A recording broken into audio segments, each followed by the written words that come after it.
بسم اللہ الرحمن الرحیم۔ السلام علیکم۔ میں ہوں آپ کی اردو کی معلمہ راحیلہ سمیر، اور جیسے کہ آپ کو پتہ ہے کہ ہم پڑھ رہے ہیں اردو برائے جماعت ششم۔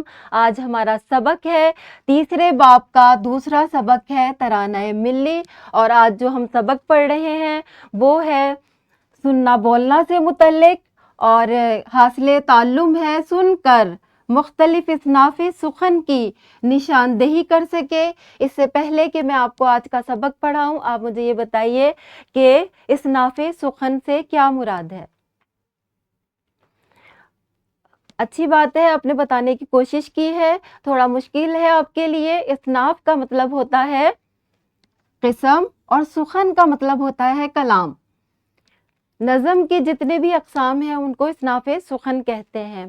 دوسرا میرا آپ سے سوال یہ ہے کہ آپ سن کر حمد، نعت اور ملی نظم میں فرق کر سکتے ہیں؟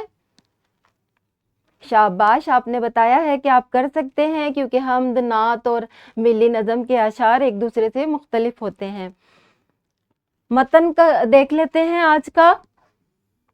ادبی اصطلاح کے طور پر لفظ صنف سخن سے مراد ہے تحریر کی کوئی قسم۔ اصناف سخن دیکھ لیتے ہیں ہم کیا کیا ہے، تعارف اور مثالیں بھی دیکھ لیتے ہیں۔ پہلی نظم کی قسم ہے حمد، اس میں اللہ تعالیٰ کی تعریف کی جاتی ہے۔ دوسری ہے نعت، جس میں حضور صلی اللہ علیہ وآلہ وسلم کی تعریف کی جاتی ہے۔ مزاحیہ نظم میں مزاحیہ اشعار ہوتے ہیں، طنز و مزاح ہوتا ہے جسے سن کر ہنسی آتی ہے۔ اس کے علاوہ ملی نظم ہے جس میں وطن کی محبت کا اظہار کیا جاتا ہے۔ فطری نظم ہے جس میں پھول پودے، نظاروں، موسموں کی تعریف ہوتی ہے۔ اس کے بعد غزل ہے۔ غزل جو ہے وہ نظم سے مختلف ہوتی ہے۔ غزل کے اشعار کسی ایک موضوع کے تحت نہیں ہوتے، بلکہ ہر شعر دوسرے سے مختلف ہوتا ہے، تو غزل اور نظم میں فرق ہوتا ہے۔ آج ہم پڑھ رہے ہیں کہ نظم کی کتنی اقسام ہیں، تھوڑا سا ہم غزل کے بارے میں بھی پڑھیں گے۔ سن کر بتائیں کہ یہ اشعار کس صنف سخن سے تعلق رکھتے ہیں۔ میں یہ اشعار پڑھوں گی، آپ نے مجھے بتانا ہے کہ اس کا تعلق کس صنف سخن سے ہے۔ یاد جب مجھ کو مدینے کی فضا آتی ہے، سانس لیتا ہوں تو جنت کی ہوا آتی ہے۔ شاباش، آپ نے بالکل صحیح پہچانا، یہ نعت کا شعر ہے، کیونکہ اس میں مدینے کا ذکر ہوا ہے، اور مدینے میں ہمارے پیارے رسول صلی اللہ علیہ وآلہ وسلم کا روضہ مبارک ہے۔ دوسرا شعر سنیں۔ دوست ہیں اپنے بھائی بھلکڑ، باتیں ساری ان کی گڑبڑ، راہ چلیں تو رستہ بھولیں، بس میں جائیں بستہ بھولیں۔ شاباش، آپ نے بالکل صحیح پہچانا، یہ مزاحیہ نظم کے اشعار ہیں۔ مزاحیہ نظم ایک علیحدہ ہی طریقے سے لکھی جاتی ہے۔ اگلے اشعار دیکھتے ہیں۔